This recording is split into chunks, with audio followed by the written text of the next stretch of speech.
ओम शांति। आज 2/5/1969 की अव्यक्त मिलन के अनुभव की विधि के बारे में बात करेंगे, जो बाबा की अव्यक्त वाणी ही है।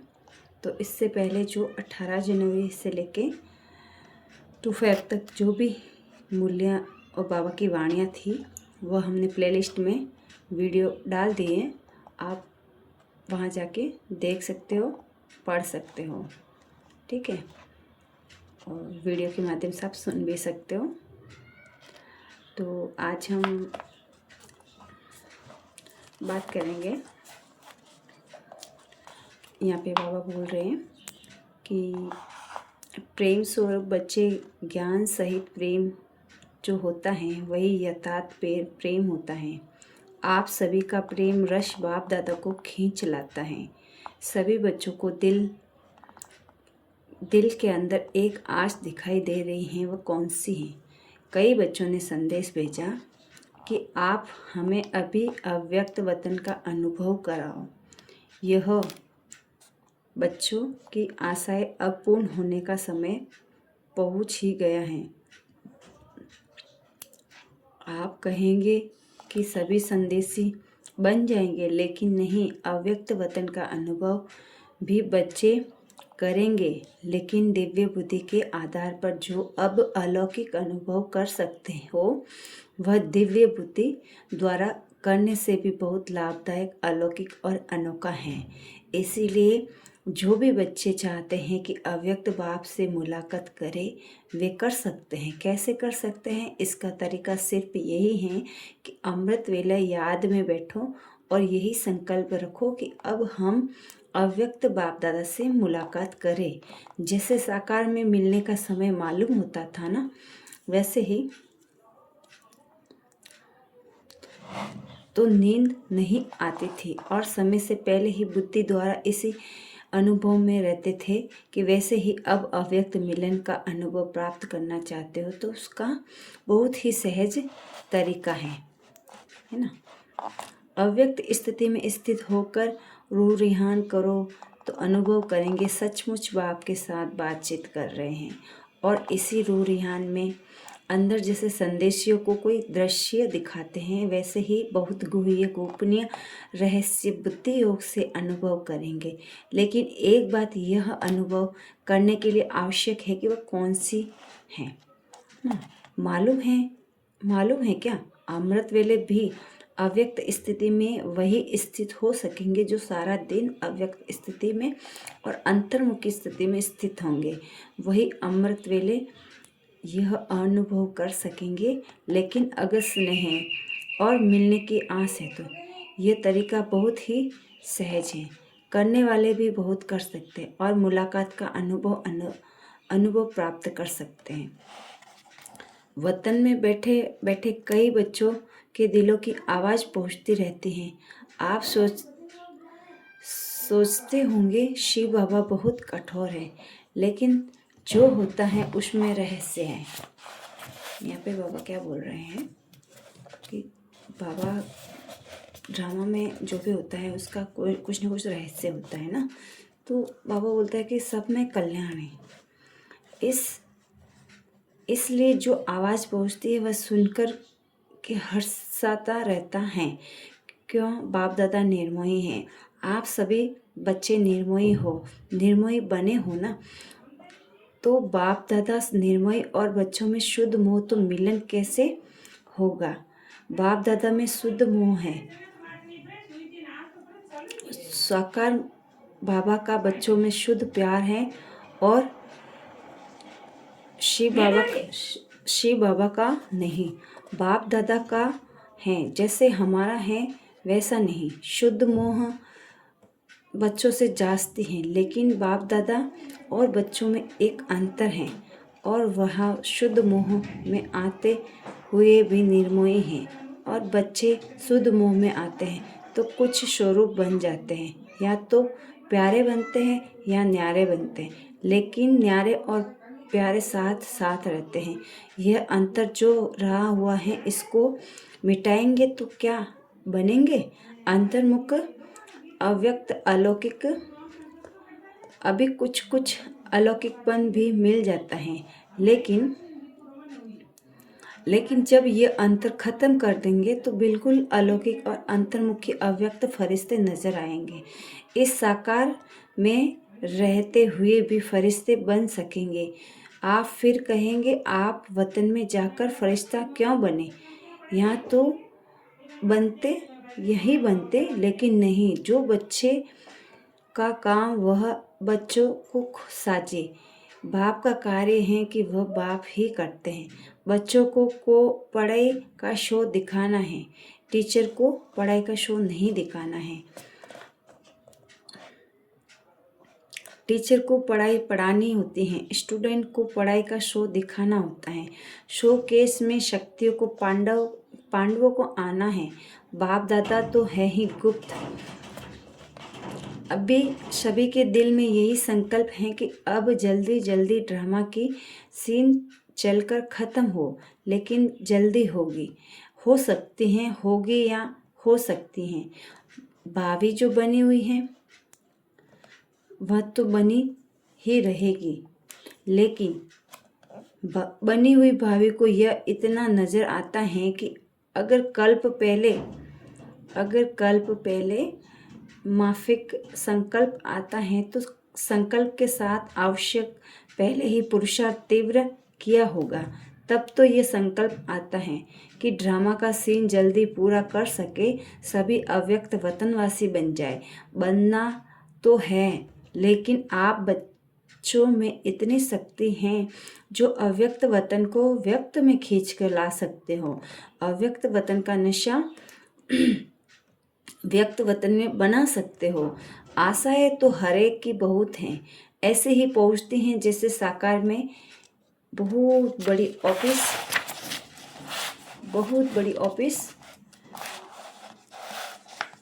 होती हैं। टेलीफोन और टेलीग्राफ की वैसे ही बहुत शुद्ध संकल्प और तारे वतन में पहुंचते हैं रहती हैं। अभी क्या करना है? कई बच्चों ने कुछ लोक संग्रह प्रति प्रश्न भी हैं, वह भी पूछते हैं। कई बच्चे मूंझते हैं कि साकार द्वारा तो यह कहाँ कि सूक्ष्म वतन है ही नहीं, तो बाबा कहाँ गए, कहाँ से मिलने आते हैं, कहाँ ये संदेश भेजते हैं, क्यों भोग लगाते हो, इसका भी राज है। क्यों कहा गया है, इसका मूल यही कारण है कि जैसे आप लोगों ने देखा कि कभी कभी छोटे बच्चे जब कोई चीज़ से पीछे लग जाते हैं तो वह चीज़ भले ही अच्छी होती है, लेकिन हद से ज़्यादा उस चीज़ के पीछे पड़ जाते हैं तो बच्चों से भी क्या किया जाता है, वह चीज़ उनकी आंखों से छिपाकर यही कहा जाता है कि है ही नहीं। इसलिए ही कहा जाता है कि इसकी जो एक्स्ट्रा लगन लग गई है वह कुछ ठीक हो जाए। इसी रीति से वर्तमान समय कई बच्चे इन्हीं बातों में कुछ चटक गए हैं तो उनको छुड़ाने के लिए साकार में कहते थे कि यह सूक्ष्म वतन है ही नहीं। यह तो यह भी बच्चों ने इस बात से बुद्धि हटाने के लिए कहा गया है, लेकिन इसका भाव यह नहीं कि अगर बच्चों से चीज़ छिपाई जाती है तो वह चीज़ खत्म हो जाती है। नहीं, यह एक युक्ति है चटकी हुई चीज़ से छुड़ाने की। तो यह भी युक्ति थी। अगर सूक्ष्म वतन नहीं तो भोग कहाँ लगाते हो? इस रस्म को कायम क्यों रखा? क्यों कोई भी ऐसा कार्य होता है तो खुद भी संदेश क्यों पूछवाते थे? तो ऐसे नहीं, सूक्ष्म वतन नहीं है, सूक्ष्म वतन है, लेकिन अब सूक्ष्म वतन में आने जाने की बजाय स्वयं ही सूक्ष्म वतन वासी बनना है। ये बाप दादा की बच्चों में आस है। आना जाना नहीं होना चाहिए। यह यथार्थ है। कमाई किसमें है तो बाप बच्चों की कमाई को देखते हैं और कमाई के लायक बनाते हैं। इसीलिए ये भी रहस्य बोलते रहे। अभी समझा क्यों कहा था? अब क्या है सूक्ष्म वतन में अव्यक्त अनुभव करो। सूक्ष्म वतन में अव्यक्त अनुभव करो। सूक्ष्म स्थिति को अनुभव करो। आने जाने की आस अल्पकाल की है। अल्पकाल की बजाय सदाकाल को सूक्ष्म वतनवासी क्यों नहीं बनाते? और सूक्ष्म वतनवासी बनने से ही तो बहुत वंडरफुल अनुभव करेंगे ना। तो आप खुद लोग वर्णन करेंगे कि यह अनुभव और संदेशियों के अनुभव में कितना फर्क है। वह कमाई नहीं, यह तो कमाई है, कमाई भी है और अनुभव भी है। तो एक यह भी दो प्राप्ति हो, एक यह भी समय दो प्राप्ति हो। अच्छा, या एक ही चाहते हो? कई बच्चों के मन में यह भी प्रश्न है कि ना मालूम जो बाप दादा कहते थे कि सभी को साथ ले जाएंगे, अब वह तो चले गए, लेकिन वहाँ चले गए हैं मुक्तिधाम में जा नहीं सकेंगे सिवाय बारात और बच्चों के। बारात के बगैर अकेले जा सकेंगे? बारात तैयार है, यही सुना है ना अब तक कि बारात के साथ ही जाएंगे। जब बारात ही सज रही है तो अकेले कैसे जाएंगे? अभी तो सूक्ष्म वतन में अव्यक्त रूप में स्थापना का कार्य चलता रहेगा। जब तक स्थापना का कार्य समाप्त नहीं हुआ है तब तक बिना कार्य सफल किए हुए घर नहीं लौटेंगे। साथ ही चलेंगे, फिर चलने के बाद क्या करेंगे मालूम है? क्या करेंगे? साथ चलेंगे ना और साथ रहेंगे, फिर साथ साथ ही सृष्टि पर आएंगे। आप बच्चों का जो गीत है, कभी न हाथ और न साथ छूटे, तो बच्चों का वायदा है ना कि बाप का भी वायदा है। बाप अपने वायदे से बदल नहीं सकते। और कोई भी प्रश्न है, यूं तो समय प्रति समय सब स्पष्ट होता ही जाएगा। कईयों के मन में तो ये भी है ना कि मालूम जन्म होगा व क्या होगा। जन्म होगा जैसे आपकी मम्मा का जन्म हुआ वैसे होगा। आप बच्चों का विवेक क्या कहता है? ड्रामा की भाभी को देख सकेंगे? थोड़ा थोड़ा देख सकते हो।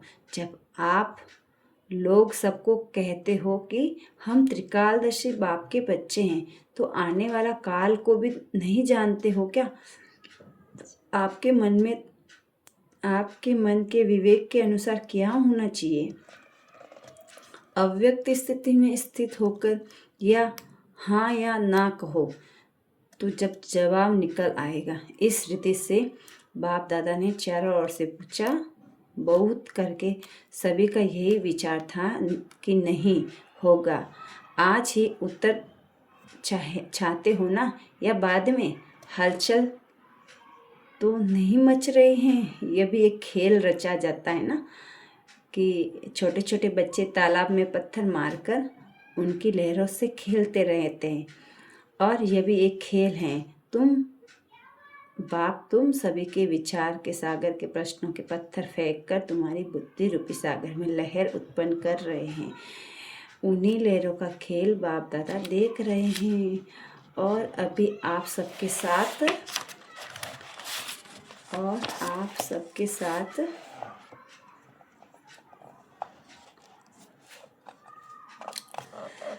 ही अव्यक्त रूप से स्थापना के कार्य में लगे रहेंगे। जब तक स्थापना का पाठ है तब तक अव्यक्त रूप से आप सभी के साथ ही हैं। समझ गए?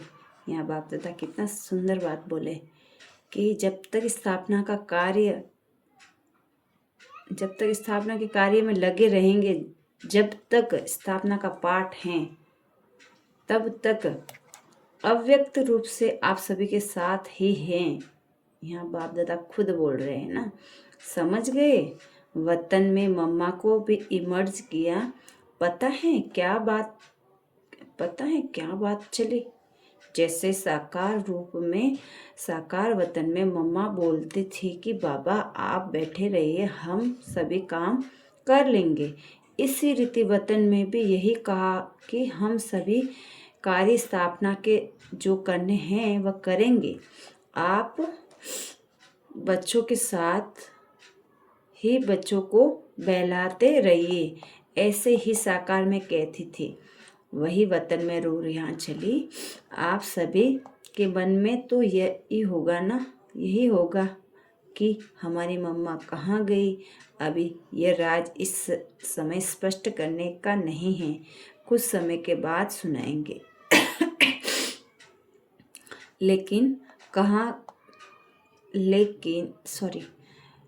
कुछ समय बाद सुनाएंगे कि कहाँ और क्यों क्या कर रही हैं। स्थापना के मतलब ये मम्मा के लिए बता रहे बाबा कि मम्मा कहाँ और क्या कर रही हैं। स्थापना के कार्य में मददगार हैं, लेकिन भिन्न भिन्न रूप से। अच्छा, अब तो टाइम हो गया। बाबा यहाँ पे जाने की बात बोल रहे कि अब तो टाइम हो गया। आज वतन से दूर ही सवेरे से खुशबू आ रही थी। देख रहे थे कि कैसे स्नेह से चीज़ें बना रहे हैं। दादी जी से आपने देखा, भंडारे के चक्कर लगाया। चीज़ों की खुशबू नहीं, स्नेह की खुशबू आ रही थी। अब अविनाशी बनाता है और अविनाशी स्नेह है ना। तो याद हर एक की पहुँचती है। उनका रिस्पॉन्ड लेने के लिए अवस्था चाहिए, रिस्पॉन्ड फौरन मिलता है। जैसे साकार में बच्चे बाबा कहते थे तो बच्चों को रिस्पॉन्ड मिलता था, तो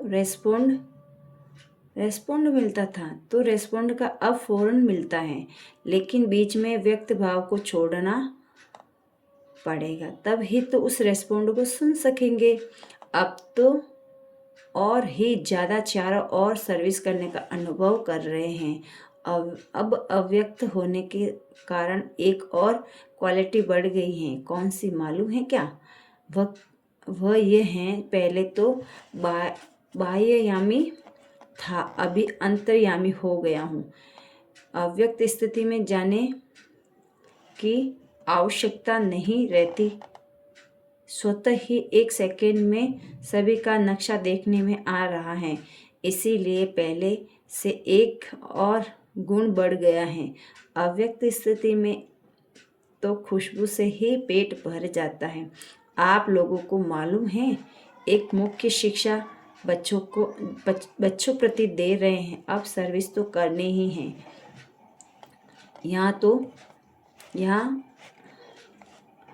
यह तो सभी बच्चों की बुद्धि में लक्ष्य हैं और लक्ष्य को पूर्ण भी करेंगे,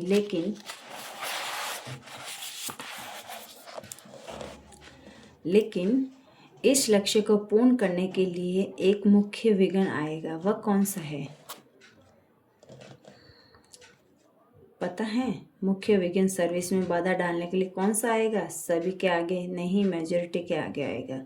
वो कौन सा विघ्न है? पहले से ही बता देते हैं। सर्विस करते करते ये ध्यान रखना है कि मैंने ये किया है, मैंने ये कर सकता हूँ। ये मैंपन आना, इसको ही कहा जाता है ज्ञान का अभिमान और बुद्धि का अभिमान, सर्विस का अभिमान। इन रूपों के आगे चलकर विघ्न आएंगे, लेकिन पहले से ही इस मुख्य विघ्न को आने नहीं देना। इसके लिए सदा एक शब्द याद रखना, मैं निमित्त हूँ।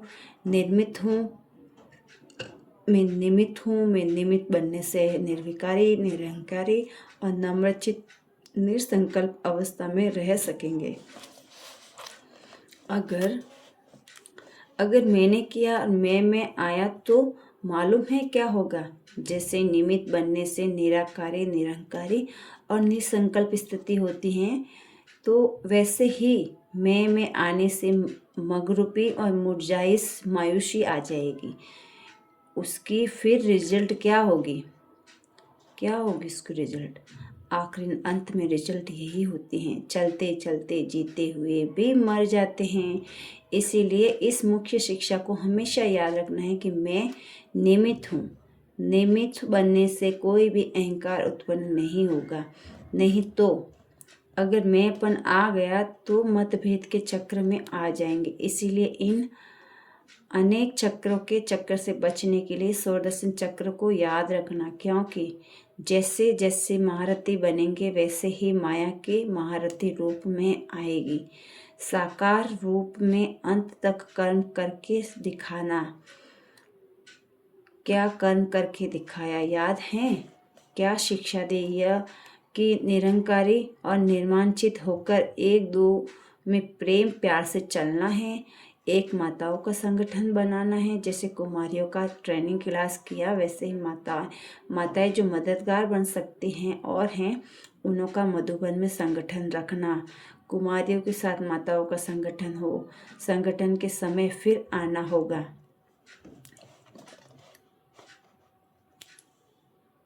स्नेह को देखते हैं, ड्रामा याद आ जाता है। ड्रामा जब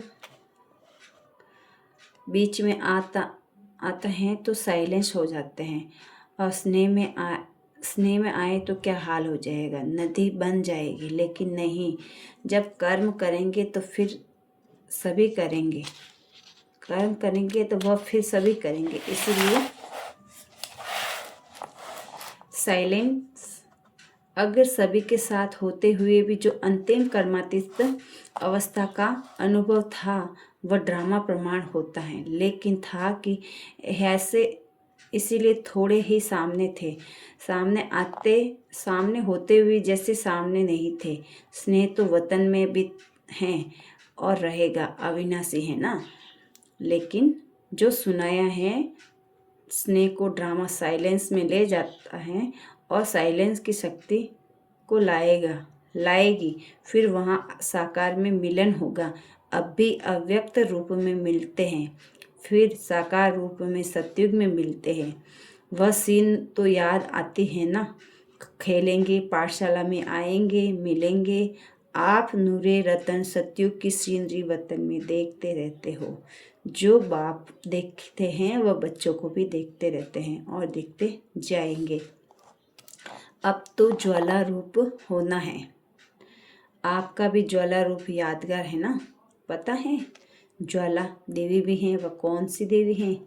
ये सभी शक्तियों को ज्वाला देवी बनाता है। ऐसी ज्वाला प्रज्वलित करनी है जिस ज्वाला में ये कलयुगी संसार जलकर भस्म हो जाएगा। अच्छा, बाप दादा विदाई लेते वक्त हम बच्चों को एक संदेश दे रहे हैं।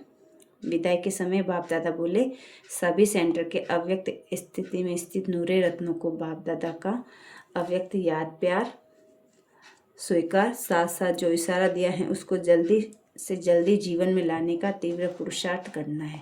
अच्छा, गुड नाइट सभी। शिव शक्ति और पांडवों को बाप प्रति नमस्ते। ओम शांति। आगे हम नेक्स्ट मूल्य पे बात करेंगे कल।